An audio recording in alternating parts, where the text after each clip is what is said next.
గత పాలకుల పాపాలే ప్రజలకు శాపంగా మారాయని సీఎం చంద్రబాబు ఆగ్రహం వ్యక్తం చేశారు. బుడమేరును పట్టించుకోకనే ఈ దుస్థితి తలెత్తిందన్నారు. బాధితులను ఆదుకోకపోగా ప్రభుత్వంపై వైఎస్ఆర్సీపీ బురద జల్లుతుందని మండిపడ్డారు. భవానీపురం, స్వాతి థియేటర్, ఊర్మిళానగర్ వరద ముంపు ప్రాంతాల్లో సీఎం చంద్రబాబు పర్యటించారు. బాధితుల్ని పరామర్శించి వారి కష్టాలు సీఎం అడిగి తెలుసుకున్నారు. గత పాలకుల పాపాలే ప్రజలకు శాపంగా మారాయని ఆగ్రహం వ్యక్తం చేశారు. బుడమేరును పట్టించుకోకనే ఈ దుస్థితి తలెత్తిందన్నారు. బాధితులను ఆదుకోకపోగా ప్రభుత్వంపై వైఎస్ఆర్సీపీ నేతలు బురద చల్లుతున్నారని మండిపడ్డారు. ప్రజల కష్టాలు తీర్చేందుకు సర్వశక్తులు ఒడ్డుతున్నామని సీఎం చంద్రబాబు స్పష్టం చేశారు. తనతో సహా మంత్రులు, అధికారులంతా బురదలోనే తిరుగుతున్నారని చెప్పారు. బుడమేరుకు గండ్లు పడినా గత పాలకులు పోడ్చకుండా పట్టించుకోని ఫలితమే ప్రజలకు ఇన్ని కష్టాలొచ్చాయని ధ్వజమెత్తారు. వరద ముంపు ప్రాంతాల్లో పర్యటిస్తున్న చంద్రబాబు కబేళా సెంటర్లో బాధితులతో మాట్లాడారు. బుడమేరు ప్రాంతాన్ని కబ్జా చేశారని విమర్శించారు. గత 9 రోజులుగా ప్రజలు పడిన బాధలు వర్ణనాతీతమని అన్నారు. ప్రభుత్వానికి ఎన్నో కష్టాలున్నాయని 10 లక్షల కోట్ల అప్పు చేసి జగన్ గద్దె దిగిపోయాడని విమర్శించారు. ప్రకాశం బ్యారేజీని ఢీకొన్న బోట్లు వెనుక కుట్ర ఉందని ఆరోపించారు. వచ్చి ఈ బురదలో జగన్ తిరిగి ఉంటే చేసిన పాపాలు కొంతైనా పోయేవని, కానీ బెంగళూరులో కూర్చొని తమపై బురద చల్లుతున్నాడని ఆగ్రహం వ్యక్తం చేశారు. ఇంత పెద్ద మహాయజ్ఞంలో ఎన్ని సవాళ్లు ఎదురైనా అధిగమించుకుంటూ ముందుకు వెళ్తున్నామని స్పష్టం చేశారు. వరద తీవ్రత వల్ల అందరికీ పూర్తి స్థాయిలో సహాయం చేయలేకపోయామని బాధితులతో చంద్రబాబు అన్నారు. నష్టపోయిన అందరికీ పూర్తి స్థాయిలో న్యాయం చేసి తీరుతామని స్పష్టం చేశారు. 9 రోజులుగా నీటిలోనే ఉన్న వారి బాధ, ఆవేదన అర్థం చేసుకోగలనని తెలిపారు.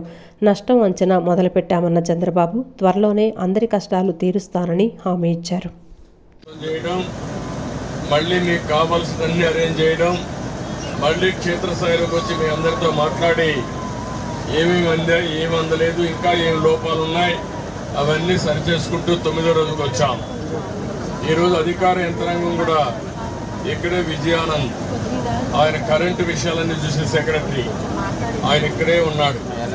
అదే మరి కీర్తి ఒక అమ్మాయి అయితే ఐఏఎస్ ఆఫీసర్ అయితే ఆవిడ కూడా ఇక్కడే ఉంది.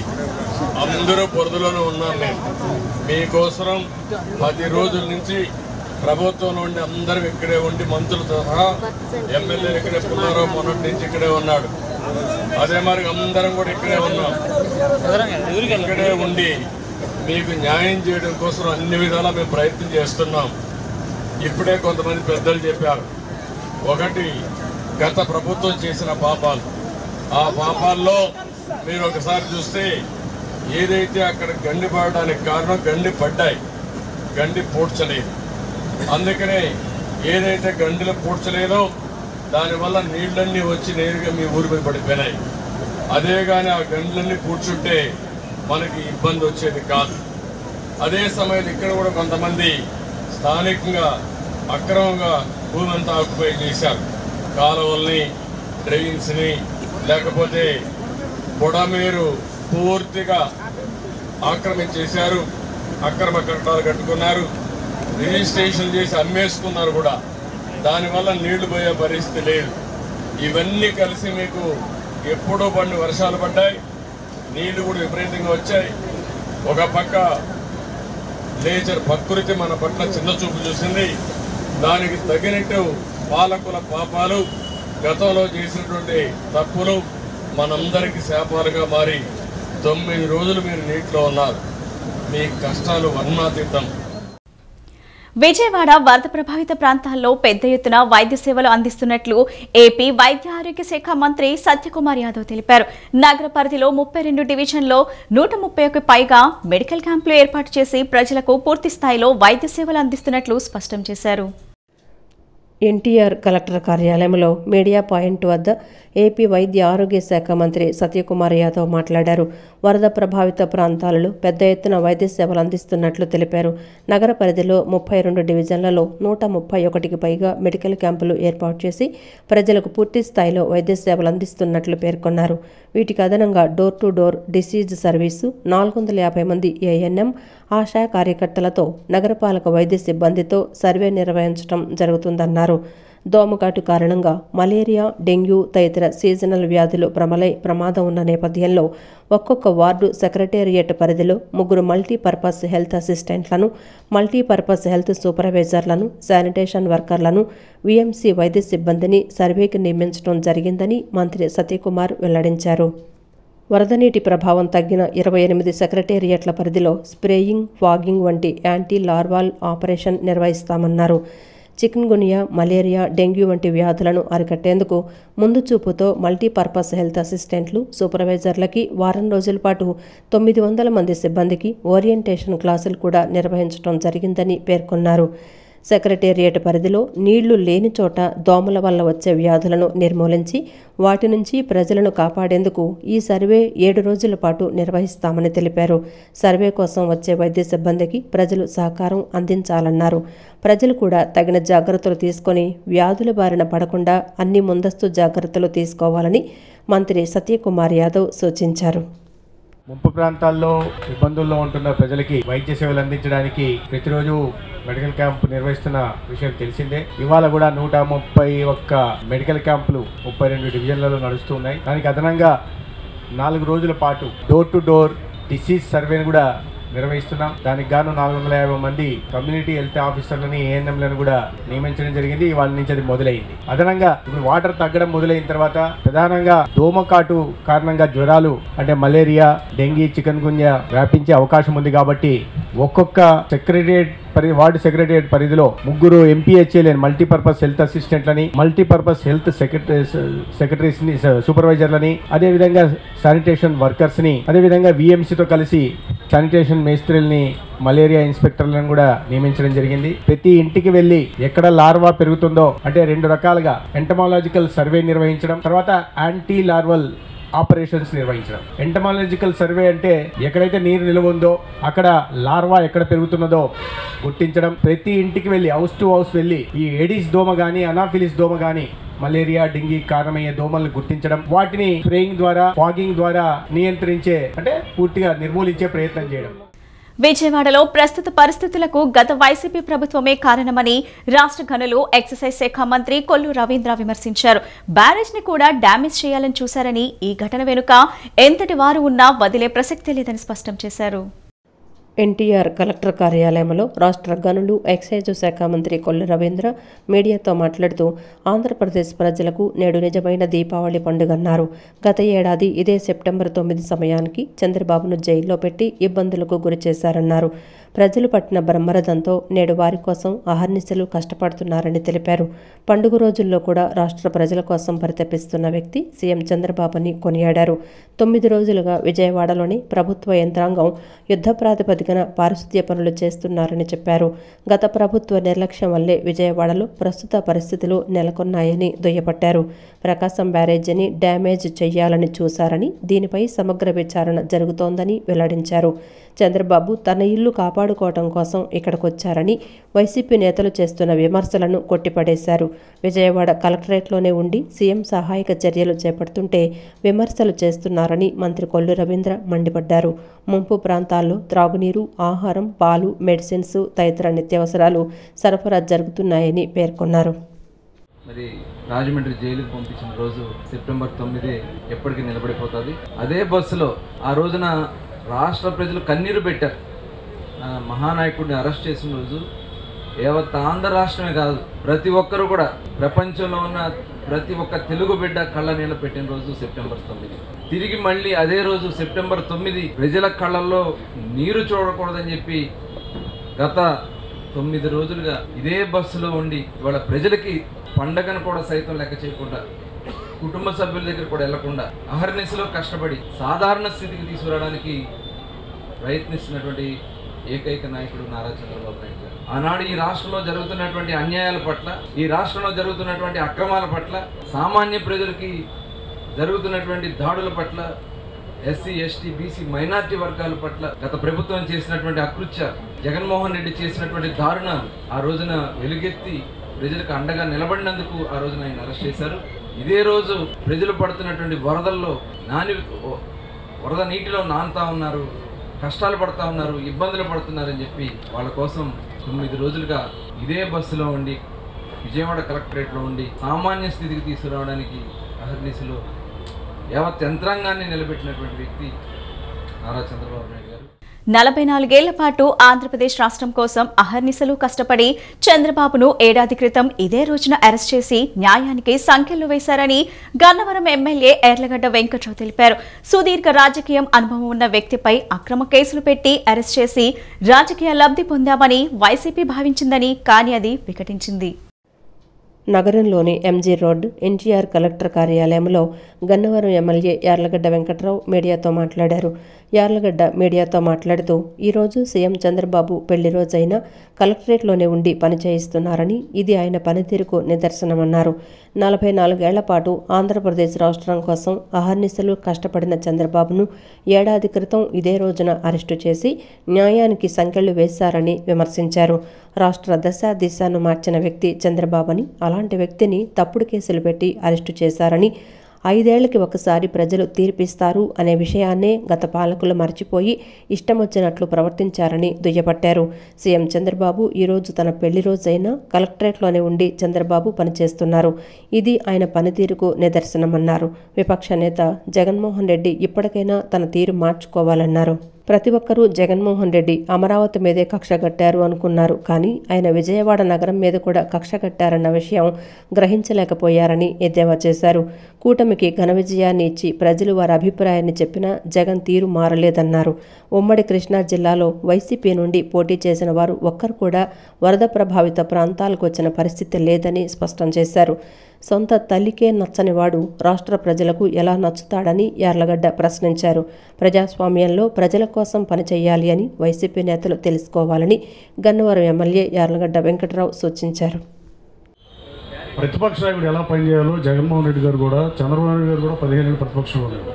ఆయన పనిచేసినప్పుడు పనిచేసినట్టుగా పనిచేస్తే బాగుంటుంది. కనీసం అమరావతి మీద కక్ష కట్టాడు అనుకున్నారు, కానీ విజయవాడ నగరం మీద కూడా కక్ష కట్టిన పరిస్థితి.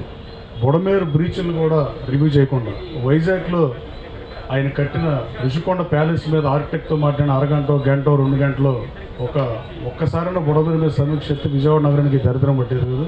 ఈ ఇబ్బందులు కూడా ఉండేవి కదా. 1968లో వచ్చిన ఫ్లడ్స్ తర్వాత ఇప్పుడు మళ్ళీ బుడమేరుకు వచ్చిన పరిస్థితి. వీటన్నిటినీ చేయకుండా జగన్మోహన్ రెడ్డి గారు కేవలం మీడియాలో హెడ్లైన్స్కి ప్రాధాన్యం ఇచ్చి ఏది చేసినా మీడియాలో హైలైట్ అవుతుంది అనుకుంటున్నారు. కానీ 5 సంవత్సరాల తర్వాత ప్రజలు 164 సీట్లు ఇచ్చి ప్రజలు వాళ్ళ అభిప్రాయాన్ని సుస్పష్టంగా చెప్పిన తర్వాత కూడా ఏం మార్చుకోకుండా ఇంకా వైసీపీ నాయకులు కానీ శాసనసభకు పోటీ చేసినాడు. కానీ అలాగే సొంత తల్లికి నచ్చనాళ్ళు రాష్ట్ర ప్రజలకు నచ్చని పరిస్థితి తేటతెల్లం ఉంది. అలాగే సిబ్లింగ్స్కి నచ్చపోవడం ఎవరికైనా సహజంగా ఉంటుంది, అన్నదమ్ములు పడపోవటం ఇలాంటివి. కానీ మనం ఎలాంటి వాళ్ళని తల్లికి నచ్చుతాం. వరద బాధితులను ఆదుకునేందుకు తమ వంతు సాయంగా బీజేపీ తరపున 8 మంది ఎమ్మెల్యేలు, మంత్రి ఉన్నారని, 1 నెల వేతనాన్ని ముఖ్యమంత్రి సహాయ నిధికి విరాళంగా అందిస్తామని భారతీయ జనతా పార్టీ ఎమ్మెల్యే విష్ణుకుమార్ రాజ్ అన్నారు. ఎన్టీఆర్ జిల్లా కలెక్టర్ కార్యాలయం మీడియా పాయింట్ వద్ద విష్ణుకుమార్ రాజ్ మాట్లాడుతూ రాష్ట్ర వ్యాప్తంగా ప్రజల నుంచి మాకొచ్చే విరాళాలను కూడా సీఎం సహాయ నిధికి ఒకేసారి అందిస్తామని తెలిపారు. దేశంలో ఎక్కడా లేని విధంగా వరద బాధితులను ఆదుకోవడంలో రాష్ట్ర ప్రభుత్వం చాలా ముందుందన్నారు. విజయవాడ నగరంలో ప్రకృతి ఇబ్బంది పెట్టిన కారణంగా ప్రజలు వరదల్లో చిక్కుకొని చాలా ఇబ్బందులు పడుతున్నారని బీజేపీ ఎమ్మెల్యే విష్ణుకుమార్ రాజ్ అన్నారు. అపార అనుభవం గల ముఖ్యమంత్రి నారా చంద్రబాబు నాయుడు ఉండటం వల్ల వరదలను సమర్థవంతంగా ఎదుర్కొన్నామన్నారు. మంత్రులు, ఎమ్మెల్యేలు ఎంతో శ్రమించి వరద బాధితులను ఆదుకుంటున్నారని తెలిపారు. ఇక్కడ ఉన్న ఎమ్మెల్యేస్ అలాగే అధికార యంత్రాంగము అత్యంత అద్భుతంగా స్పందించి వరద బాధితుల్ని ఆదుకోవటం జరిగింది. నిజంగా కూడా భారతదేశంలో ఎక్కడ కూడా జరగనటువంటి విధంగా చాలా తొందరగానే అన్ని అధికారులు అందరూ స్పందించి వారిని ఆదుకోవటం జరిగింది. అట్లాగే ప్రజల దగ్గర నుంచి కూడా పెద్ద ఎత్తున సహాయ సహకారాలు అందించడంలో అందరూ ముందుగా ఉన్నారు. దానికి కూడా చాలా అందరికీ కూడా ధన్యవాదములు తెలియజేసుకుంటూ భారతీయ జనతా పార్టీ తరఫున మా ఎమ్మెల్యేస్ ఏదైతే 8 మంది ఎమ్మెల్యేస్ ఉన్నామో దాంట్లో మా మంత్రి గారు కూడా ఉన్నారు, సత్యకుమార్ గారు. వారందరిది కూడా 1 నెల రోజులు శాలరీ ఈ సహాయ నిధికి, ముఖ్యమంత్రి సహాయ నిధికి ఇవ్వడానికి నిర్ణయం చేసుకోవటం జరిగింది. తొందరలోనే మేము లెటర్ కూడా సెక్రటేరియట్లో ఇవ్వటం జరుగుతుంది. ఇది ఒకటే కాకుండా ఇంకా బయట నుంచి కూడా సహాయ సహకారాలు ఎమ్మెల్యేస్కి వస్తున్నాయి. అవన్నీ కూడా ఒకసారి తీసుకుని వచ్చి సీఎం గారికి ఇవ్వటం జరుగుతుందని చెప్పి మేము తెలియజేసుకుంటున్నాం. ప్రకాశం బ్యారేజ్ గేట్లను పడవలు ఢీక్కొని దెబ్బతిన్న కౌంటర్ వెయిట్లను ఇంజనీర్లు విజయవంతంగా అమర్చారు. నిపుణుడు కన్నయ్య నాయుడు ఆధ్వర్యంలో ఇంజనీర్లు రేయింబవళ్లు కష్టపడి కేవలం 4 రోజుల్లోనే మరమ్మతులు పూర్తి చేశారు. ట్రయల్ రన్ చేసి గేట్లు ఆపరేట్ చేశారు. రికార్డ్ సమయంలోనే బ్యారేజ్ వద్ద మరమ్మతులు చేసినందుకు కన్నయ్య నాయుడుతో పాటు ఇంజనీర్లు అధికారులను సన్మానించారు. ప్రకాశం బ్యారేజ్ గేట్లను పడవలు ఢీకొని దెబ్బతిన్న కౌంటర్ వెయిట్లను ఇంజనీర్లు విజయవంతంగా అమర్చారు. నిపుణుడు కన్నయ్య నాయుడు ఆధ్వర్యంలో ఇంజనీర్లు రేయింబవళ్లు కష్టపడి కేవలం 4 రోజుల్లోనే మరమ్మతులు పూర్తి చేశారు. కింద నుంచి ఉధృతంగా నీరు ప్రవహిస్తున్న తాడు క్రేన్ల సాయంతో సాహసోపేతంగా మరమ్మతులు పూర్తి చేశారు. ట్రయల్ రన్ చేసి గేట్లు ఆపరేట్ చేశారు. ప్రకాశం బ్యారేజీకి ఎలాంటి ముప్పు లేదని, రైతులకు ఎలాంటి నష్టం ఉండదని కన్నయ్య నాయుడు ప్రకటించారు. రికార్డు సమయంలోనే బ్యారేజీ వద్ద మరమ్మతులు చేసినందుకు కన్నయ్య నాయుడుతో పాటు ఇంజనీర్లు అధికారులను సన్మానించారు. బీజేపీ నేత పాతూరి నాగభూషణం సహా కూటమి నేతలు కన్నయ్య నాయుడును శాలువాలతో సత్కరించి అభినందించారు. రాష్ట్రంలో వరద బాధితులను ఆదుకోవడంలో ప్రభుత్వం పూర్తిగా విఫలమైందని, దాన్ని కప్పిపుచ్చుకోవడానికే సీఎం చంద్రబాబు డైవర్షన్ పాలిటిక్స్ చేస్తున్నారని మాజీ మంత్రి కాకాని గోవర్ధన్ రెడ్డి ధ్వజమెత్తారు. ముందస్తు జాగ్రత్తల్లోనే కాకుండా సహాయక చర్యల్లో కూడా ప్రభుత్వం పూర్తిగా విఫలమైందని ఆయన స్పష్టం చేశారు. ఎంతసేపు గత ప్రభుత్వాన్ని జగన్ను నిందించడమే లక్ష్యంగా ప్రభుత్వం పనిచేస్తుందని, తమ పార్టీ నేతలను టార్గెట్ చేసి కేసులతో వేధించడం సీఎం చంద్రబాబు దినచర్యగా మారిందని దుయ్యబట్టారు. బుడమేరుకు సరిగ్గా 60 ఏళ్ల క్రితమే వరద వచ్చి అప్పట్లోనే 10 మంది మరణించిన విషయాన్ని ప్రస్తావించిన కాకాని ఇవన్నీ చంద్రబాబుకు తెలియదా అని మాజీ మంత్రి కాకాని గోవర్ధన్ రెడ్డి ప్రశ్నించారు. చంద్రబాబు మీది రియల్ టైం గవర్నెన్స్ అంటారు కదా, మరి ఇవన్నీ ముందే ఎందుకు పసిగట్టలేదని కాకాని ప్రశ్నించారు. కృష్ణానదిపై ఫ్లాష్ ఫ్లడ్స్ వస్తాయి, ఫ్లడ్ కుషన్ ఎందుకు చేయలేకపోయారో సమాధానం చెప్పాలన్నారు. ఇది ప్రభుత్వ వైఫల్యం కాదా అని గట్టిగా నిలదీసిన ఆయన ఇరిగేషన్ శాఖ ప్రభుత్వానికి అలర్ట్ ఇచ్చినా చంద్రబాబుకు ప్రజల ప్రాణాలంటే లెక్కలేకపోవటం వల్లే ఇంతమంది ప్రాణాలు కోల్పోయారని, ఇవన్నీ ప్రభుత్వ హత్యలేనన్నారు. లక్షలాది జనాన్ని గాలికొదిలేసి చంద్రబాబు మాత్రం తన అక్రమ కట్టడం నుంచి పారిపోయి కలెక్టరేట్ను పునరావాస కేంద్రంగా మార్చుకున్నారన్నారు. జనాన్ని మాత్రం తరలించలేదని, పైగా తన ఇల్లు మునిగిపోయిందంటే పరువు పోతుందని కలెక్టరేట్లోనే ఉంటూ కలరింగ్ ఇచ్చారని కాకాని ఎద్దేవా చేశారు. వర్షాలు వరదల వల్ల ఉద్యాన పంటలు లక్షలాది ఎకరాలు నీట మునిగాయన్న కాకాని గతంలో తమ ప్రభుత్వంలో ఇలాగే జరిగితే వెంటనే రైతులను ఆదుకున్నామని గుర్తు చేశారు. చంద్రబాబు తక్షణమే రైతులకు న్యాయం చేయాలని కోరారు. అనేక సమస్యలతో ఇబ్బంది పడుతున్న ప్రజల దృష్టి మళ్లించడానికి చంద్రబాబు డైవర్షన్ పాలిటిక్స్ మొదలుపెట్టారన్న ఆయన ఎక్కడో బోట్లు కొట్టుకుపోతే దానికి వైఎస్ఆర్సీపీకి ముడిపెట్టడం కుట్రలో భాగమేనన్నారు. ఈ రోజు జరిగినటువంటి ఉపద్రవంలో ప్రభుత్వం పూర్తి స్థాయిలో వైఫల్యం చెందిందనేటువంటి దాన్ని పక్కన పెట్టి ఎంతసేపటికి గత ప్రభుత్వాన్ని జగన్మోహన్ రెడ్డి గారిని నిందించడానికే ఈరోజు ప్రయత్నం చేస్తున్నాడు తప్ప మరొక విధంగా ఆలోచన చేసేటువంటి పరిస్థితులు లేవు. అందుకనే ఈ రోజు అనేక సందర్భాల్లో చూసాం చంద్రబాబు నాయుడు విధానం ఏ విధంగా ఉంది అంటే జగన్మోహన్ రెడ్డి గారి గురించి మాట్లాడాలా, ఎవరైనా వైఎస్ఆర్ కాంగ్రెస్ పార్టీకి అనుకూలంగా మాట్లాడితే వాళ్ళ మీద కక్ష సాధింపులు, ఆ ప్రాంతానికి సంబంధించినటువంటి ప్రజాప్రతినిధులు ఏదన్నా మాట్లాడతానేమో వాళ్ళు మాట్లాడితే వాళ్ళందరినీ లోపలేయించాలని చెప్పి పాత కేసులను ఏదో ఒక విధంగా తిరగదోడి వాటన్నిటిని తీసుకురావాలనేటువంటి ఒక దుర్మార్గమైనటువంటి ఆలోచన. ఇవన్నీ కూడా ఈ రోజు ఒక్కసారి చూస్తే ఇదేం కొత్త విషయమేం కాదు, జరగనటువంటి విషయమేం కాదు, జరగరాని విషయం ఏంటంటే కాదు. బుడమేరకు సంబంధించి ఎప్పుడో ఈ పేపర్ వచ్చి 39/1964 పేపర్, ఇది ఆంధ్రపత్రిక. అంటే 60 సంవత్సరాల నాడే దాదాపుగా మనం అనుకున్నటువంటి స్థాయిలో బుడమేరుకి వరద రావడం జరిగింది. ఆ రోజు 10 మంది మరణించారు, 10 మంది గల్లంతయ్యారని చెప్పి వార్తలు. చంద్రబాబు నాయుడు నాది రియల్ టైం గవర్నెన్స్ అంటున్నాడు, నేను బ్రహ్మాండమైనటువంటి పరిపాలన అంటున్నాడు. ఈ రోజు సూర్యచంద్రులు చూడలేనటువంటిది కూడా ఈ చంద్రబాబు చూస్తాడని పదే పదే మాట్లాడుతున్నాడు. ఈ రోజు చంద్రబాబు నాయుడు పరిస్థితి ఏ విధంగా తయారైందంటే రోజులు గడిచే కొంది వాస్తవాలు మరుగున పెట్టి ప్రభుత్వ వైఫల్యాన్ని కప్పిపుట్టి ఈ రోజు వైఎస్ఆర్ కాంగ్రెస్ పార్టీ ప్రభుత్వం మీద జగన్మోహన్ రెడ్డి గారి మీద అదే విధంగా మాట్లాడినటువంటి వాళ్ళ మీద కక్ష సాధింపులకు పాల్పడేటువంటి పరిస్థితి ఏర్పడింది. ఏపీ సీఎం చంద్రబాబు 75 ఏళ్ల వయసులోనూ కష్టపడుతున్నారని, ఇంటికి కూడా వెళ్లకుండా బస్సులోనే ఉంటూ బాధితులను ఆదుకుంటున్నారని లలిత జ్యువెలర్స్ యజమాని కిరణ్ కుమార్ ప్రశంసించారు. డబ్బులెవరికి ఊరికే రావని, విపత్తు సమయంలోనూ తోచినంత సాయం చేయకపోతే సంపాదించింది దండగా అన్నారు. విజయవాడ వరద బాధితులకు లలిత జ్యువెలర్స్ అండగా నిలిచింది. ఎన్టీఆర్ కలెక్టర్ కార్యాలయంలో సీఎం చంద్రబాబును లలిత జ్యువెలర్స్ యజమాని కిరణ్ కుమార్ కలిసి వరద బాధితుల సహాయార్థం సీఎం సహాయ నిధికి ₹1 కోటి విరాళం చెక్కును అందించారు. చంద్రబాబు 75 ఏళ్ల వయసులోనూ కష్టపడుతున్నారని, ఇంటికి కూడా వెళ్లకుండా బస్సులోనే ఉంటూ బాధితులను ఆదుకుంటున్నారని ప్రశంసించారు. డబ్బులు ఎవరికీ ఊరికే రావని, విపత్తు సమయంలోనూ తోచినంత సాయం చేయకపోతే సంపాదించి దండగని కిరణ్ కుమార్ అన్నారు.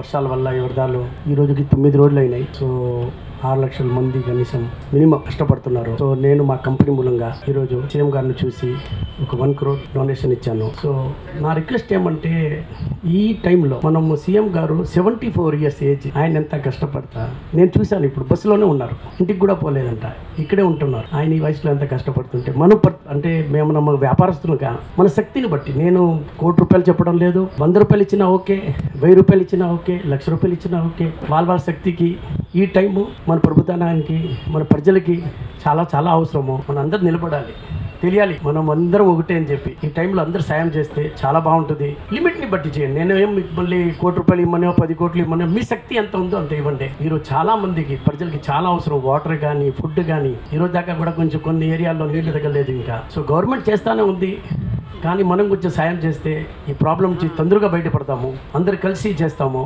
ఇది నాకు హృదయపూర్వకంగా అందరికీ రిక్వెస్ట్. మీరు కూడా చేయండి, ముందుకి రండి, మీ శక్తిని బట్టి ఇవ్వండి, మీ శక్తిని బట్టి ఇవ్వండి. నేను చెప్తా ఉంటాను కదా, డబ్బులు ఊరికే రావు. ఈ టైంలో మీరు చేయండి, నిజంగా డబ్బులు ఊరికే రావు. ఈ సాయం చేయకపోతే మనం సంపాదించేది వేస్ట్. ఈ టైంలో మనం నిలబడాలి, మనం చేయాలి. నేను కరోనా టైం వచ్చినప్పుడు కూడా చాలా స్టేట్లో చేశాను, ఆంధ్ర కూడా చేశాను, తెలంగాణ చేశాను, అట్నే తమిళనాడు కూడా చేశాను. ప్రతిసారి కష్టాల్లో మనం నిలబడితేనే దానికి ఒక అర్థం ఉంది, మనం సంపాదించేది, లేదంటే ఏం అర్థం లేదు. సో మీ అందరికీ ఇంకొకసారి వినతిగా చెప్తున్నాను, మనస్ఫూర్తిగా చెప్తున్నాను, మీ సాయం అందరికి కావాలి, గవర్నమెంట్ కావాలి, ఈరోజు ప్రజలకు కావాలి. మీరు కూడా వచ్చి నిలబడండి. నమస్కారం. ప్రార్థించే పెదవుల కన్నా సాయం చేసే చేతులు మిన్న అనే సూక్తిని ఆదర్శంగా తీసుకొని టీజీఆర్ చారిటబుల్ ట్రస్ట్ అనే స్వచ్ఛంద సంస్థ వరద ముంపు ప్రాంతాల్లో పర్యటించి సేవా కార్యక్రమాలను విస్తృతంగా చేస్తున్నారు. గత 6 రోజులుగా ప్రతిరోజు వరద బాధితులకు ఆహారం, తాగునీరు, నిత్యావసర వస్తువులను అందజేస్తూ వారికి అండగా నిలుస్తున్నారు. కృష్ణానది బుడమేరు వరద సృష్టించిన విలయ తాండవంలో విజయవాడ నగరవాసులు అతలాకుతలమయ్యారు. వరద బాధితులను ఆదుకునేందుకు ప్రభుత్వంతో పాటు స్వచ్ఛంద సంస్థలు ముందుకొస్తున్నాయి. నగరానికి టీజీఆర్ చారిటబుల్ ట్రస్ట్ అనే స్వచ్ఛంద సంస్థ చైర్మన్ తుమ్మల సత్యం, ట్రెజరర్ తుమ్మల సింధు, ట్రస్టీ కందుల కుమారి, పలువురు సభ్యులు కలిసి వరద ముంపు ప్రాంతాలలో న్యూ రాజరాజేశ్వరిపేట లూనా సెంటర్లో పర్యటించి బాధితులకు సాయం చేసి ధైర్యం చెబుతూ వారికి అండగా నిలుస్తున్నారు. సుమారు 200 కుటుంబాలకు నిత్యావసర వస్తువులు, దుప్పట్లు, వాటర్ బాటిల్స్ అందించారు. అనంతరం TGR charitable trust chairman Tummala Satyam మాట్లాడుతూ బుడమేరు వరద ముంపుతో బాధితులు సర్వస్వం కోల్పోయారని, మానవతా దృక్పథంతో సహాయ కార్యక్రమాలు చేస్తున్నామని తెలిపారు. సీఎం చంద్రబాబు బాధితులకు అండగా ఉండి వారిని ఆదుకునేందుకు అహర్నిశలు శ్రమిస్తున్నారని, ఆయనకు అండగా ప్రతి ఒక్కరూ వరద బాధితులకు సాయం అందించేందుకు ముందుకు రావాలని TGR charitable trust chairman Tummala Satyam పిలుపునిచ్చారు.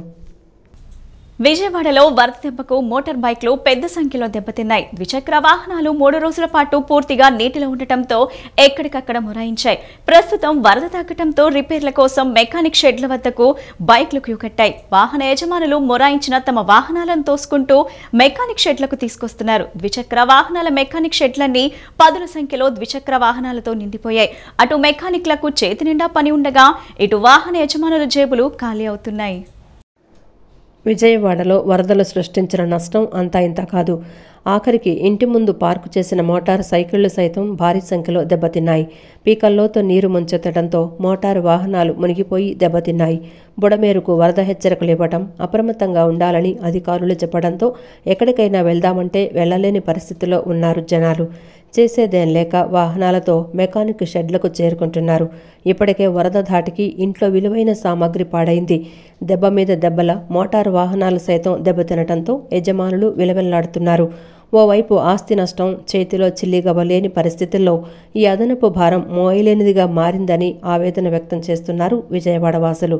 ఒక్కో బైకుకు కనీసం 1000 నుంచి 3000 రూపాయల వరకు ఖర్చవుతుందని వాపోతున్నారు. విధి లేక తప్పనిసరిగా పార్టులు మార్చుకోవాల్సిన పరిస్థితి ఏర్పడుతోందని ఆవేదన వ్యక్తం చేస్తున్నారు.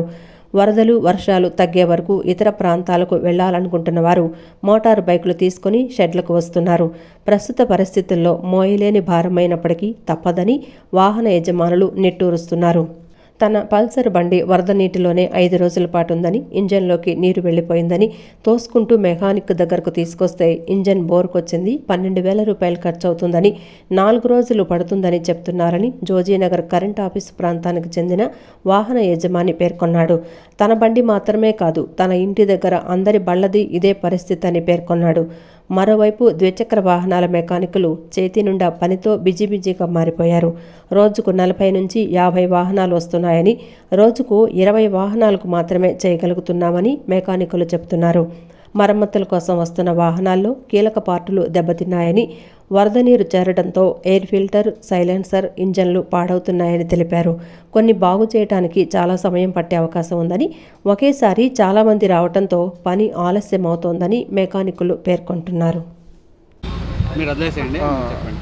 ఈ వరద తగ్గిన దగ్గర నుంచి సుమారుగా అసలు ఎంతమంది వస్తున్నారు జనాలు, ఏమైనా రిపేర్లతో వస్తున్నారు? డైలీ ఎలా లేదన్నా సరే ఒక 40 కాడి నుంచి 50 మంది దాకా వస్తున్నారండి. దీనివల్ల ఏంటంటే ఇప్పుడు మన బండి వాటర్లో మునిగితే ఫస్ట్ ఏంటంటే 2 ప్లగ్గులు ఎయిర్ ఫిల్టర్ బ్లాక్ అయిపోద్ది. ఎయిర్ ఫిల్టర్ ఒకటి మార్చేసుకొని ఇంజిన్ ఆయిల్ చేంజ్ చేసుకొని ఒక డీజిల్తో క్లీన్ చేసి ఎక్కియాల. రెండోదో 2 స్టార్టింగ్ ప్లగ్లు వేసేసి మీకు క్లియర్ చేస్తే బండి స్టార్టింగ్ అయిపోద్ది. దాని ఖర్చు వచ్చేయండి దగ్గర సింపుల్గా ఇంజిన్ ఆయిల్తో మెకానిక్ చార్జ్తో 12 కాడి నుంచి 1300 దాకా అయింది. ఇది చేసుకోవాలి మనం. ఇంకా ఎక్కువ ఏదైతే వైరింగ్ స్టార్ట్ అయ్యి వచ్చి లేదా బ్యాటరీ ఏమైనా డిస్కనెక్ట్ ఎర్తింగ్ అయిపోతే దానికి అదనంగా ఇంకొక 2000 దాకా కాస్ట్ ఎక్కువ అయింది. ఇది బండి రిపేర్ అండి. ఇంకా కాకపోతే కొద్ది జాగ్రత్త చూసుకుని మేస్త్రి తొందరగా తెలుసుకుంటే దాని విజికి స్టార్టింగ్ అయిపోయింది బండి. దాని గురించి అవగాహన లేకుండా ఉంటే మాత్రం ఒక్కొక్క బండి ఒక రోజు కాదు 3-4 రోజులు కూడా చేస్తాడు. దానివల్ల అంటే సింపుల్గా కొద్దిగా తెలుసుకొని తొందరగా చేస్తే బాగుంటుంది, కస్టమర్గా చేసిస్తే. ఏ బండ్లు వస్తున్నాయి ఎక్కువ? యాక్టివాలు, పల్సర్లు, స్ప్లెండర్స్, స్కూటీ పెప్లు అన్నీ టోటల్ వెహికల్స్ వస్తున్నాయండి.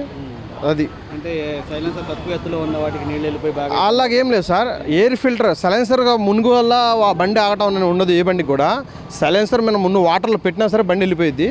కానీ ఎయిర్ ఫిల్టర్ అనేది ఎంత డౌన్గా ఉంటే మాత్రం ఆ బండి ఏంటంటే బండి తొందరగా ఆగిపోయింది.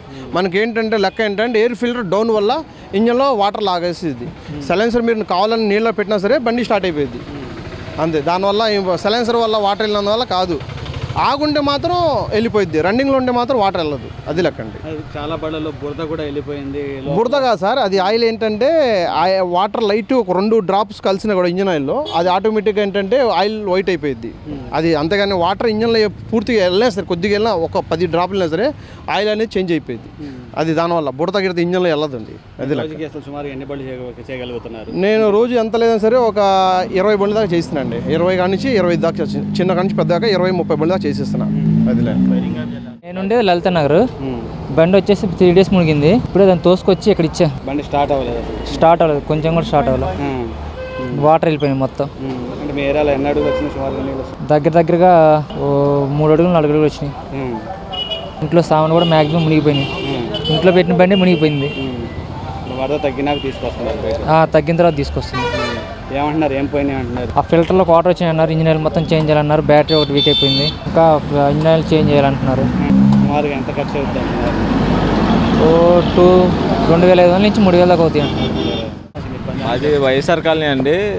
1వ తారీఖు వరద వచ్చి 1వ తారీఖు నుంచి మునిగిపోయి వాళ్ళ బండి వైఎస్ఆర్ కాలనీ నెట్టుకొని ఇక్కడికి వచ్చామండి. ఇప్పుడు ఇంజన్లో మొత్తం డీజిల్ వేసి నీళ్ళు వాటర్ వెళ్ళిపోయినాయి. ఇంజన్ ఆయిల్లో మొత్తం డీజిల్ వేసి మొత్తం శుభ్రంగా చేసి అప్పుడు ఇంజన్ ఆయిల్ పోసారండి. వారం రోజుల నుంచి మునిగిపోయింది కష్టం.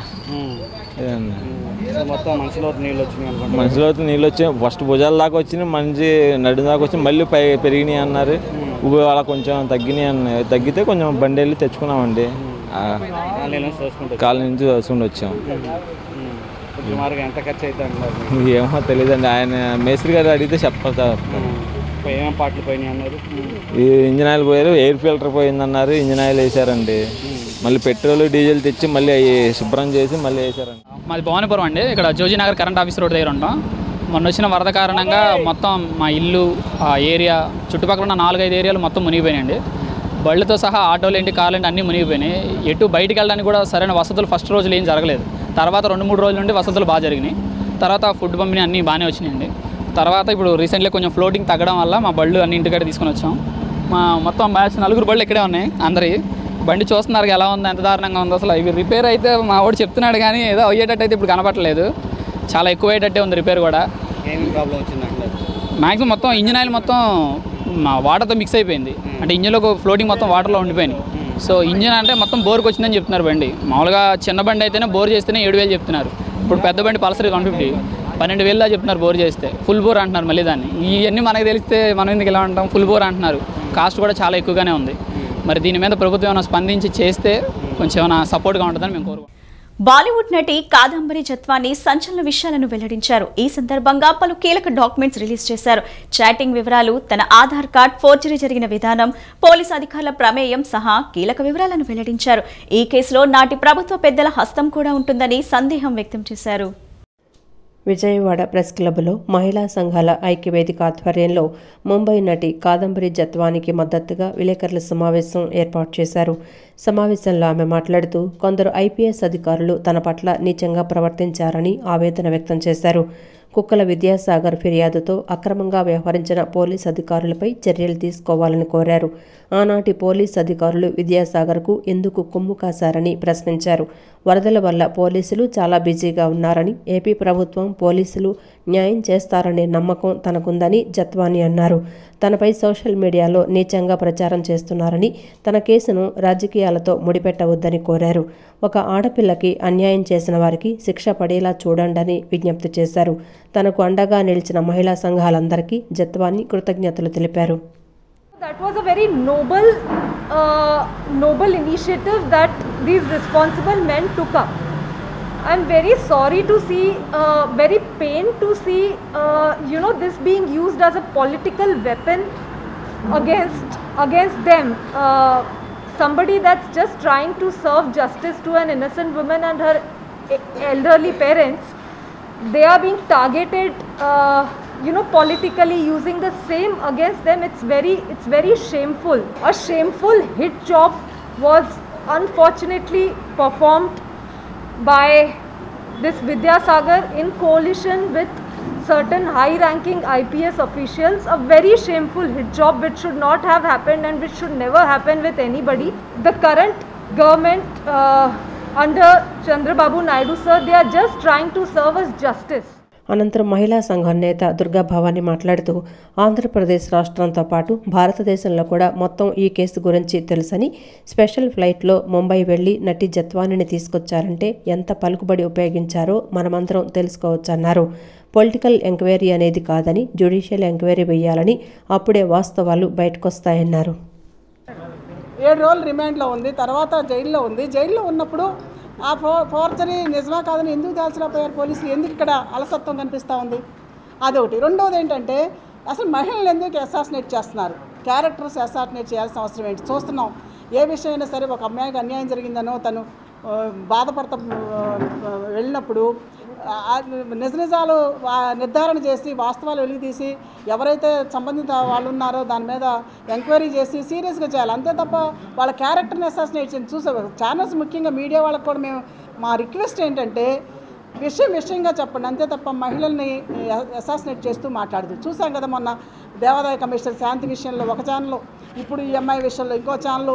ఇప్పుడు వ్యక్తుల మధ్య లేకపోతే పార్టీల మధ్య లేకపోతే సంఘాల మధ్య గొడవలు కాదు, ఒక మహిళలకు అన్యాయం జరిగిన మహిళకి కేసుగానే ఆ ఇష్యూగానే చూస్తే బాగుంటుందని మాకు అభిప్రాయం. ఒక మహిళకి అండగా ఉంటాను అని చెప్పి భరోసా ఇచ్చినందుకు చాలా సంతోషం, స్వాగతిస్తూ ఉన్నాం. దీని ద్వారా మా అందరికీ కూడా న్యాయం జరుగుతుందని చెప్పి మేము ఎక్స్పెక్ట్ చేసాం.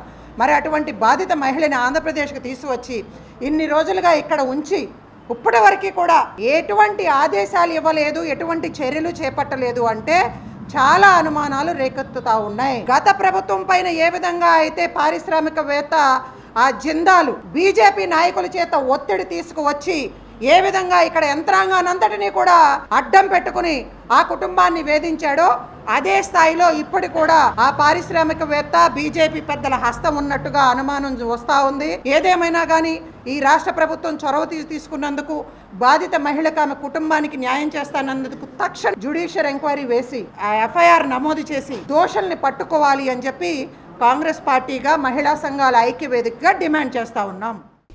వరద బాధితులను రక్షించేందుకు ముఖ్యమంత్రి చంద్రబాబు అవిశ్రాంతంగా పనిచేస్తుంటే వైసీపీ అధినేత జగన్ విమర్శలు చేయటం దుర్మార్గమని అభ్యుదయ గ్రామీణ స్టేట్ కమిటీ కోట దేవకీదేవి మండిపడ్డారు. వరద బాధితులకు ఏదైనా చిన్న సాయం చేశారని ప్రశ్నించారు. చిత్తశుద్ధి గురించి జగన్ మాట్లాడటం హాస్యాస్పదమన్నారు. విజయవాడ నగరం వరద ముంపుతో ఉంటే ముఖ్యమంత్రి చంద్రబాబుతో పాటు మంత్రులు, ఎమ్మెల్యేలు, ఎంపీలు పనిచేస్తుంటే విమర్శలు చేయటం సరికాదన్నారు. విజయవాడ ప్రెస్ క్లబ్ లో ఏర్పాటు చేసిన విలేకరుల సమావేశంలో మాట్లాడుతూ వరదల్లో చిక్కుకున్న ప్రజలను రక్షిస్తే జగన్ ఇలాంటి వ్యాఖ్యలు చేయటం సరికాదన్నారు. చంద్రబాబు మానవత్వంతో దేవుడిలా పనిచేశారని ఆమె ప్రశంసించారు. బుడమేరు ముంపు ఎవరికి తెలీదు, భగవంతుడికి కూడా తెలీదు. ఒక్క పెట్టిన కట్టలు తెగి మొత్తం విజయవాడని ముంచేస్తే దాన్ని ఒక 5 రోజులకి బయటకు వచ్చి తుకలక ముఖ్యమంత్రి గారు ఏం మాట్లాడుతున్నారండి? ప్రభుత్వానికి చిత్తశుద్ధి లేదంట. ముఖ్యమంత్రికి, ఈ రాష్ట్ర ముఖ్యమంత్రికి చంద్రబాబు నాయుడు గారికి చిత్తశుద్ధి లేదంట. అయ్యా జగన్మోహన్ రెడ్డి గారు, ఆయనకి చిత్తశుద్ధి లేదు, నీకు చిత్తశుద్ధి ఉంది కదా. లారీ మనుషులను తీసుకొచ్చి అక్కడ పైపుల్ రోడ్లో లారీ మందిని తీసుకొచ్చి ఎన్మాలు పెట్టుకుని మీడియాతో మాట్లాడటం అది కాదు కావాల్సింది. మనుషులకి మానవత్వం అంటే ఒక బ్రెడ్ కానీ, ఒక పులిహార ప్యాకెట్ కానీ, ఒక బిస్కెట్లు కానీ, ఒక వాటర్ కానీ, ఒక పాల ప్యాకెట్ కానీ పేదలకి, అల్లాడుతున్న జీవాలకి ఒక అట్టిపండన్నా పెట్టావా? ఈ బులెటిన్ ఇంతటితో సమాప్తం. తిరిగి మరో బులెటిన్ కలుద్దాం. నమస్కారం.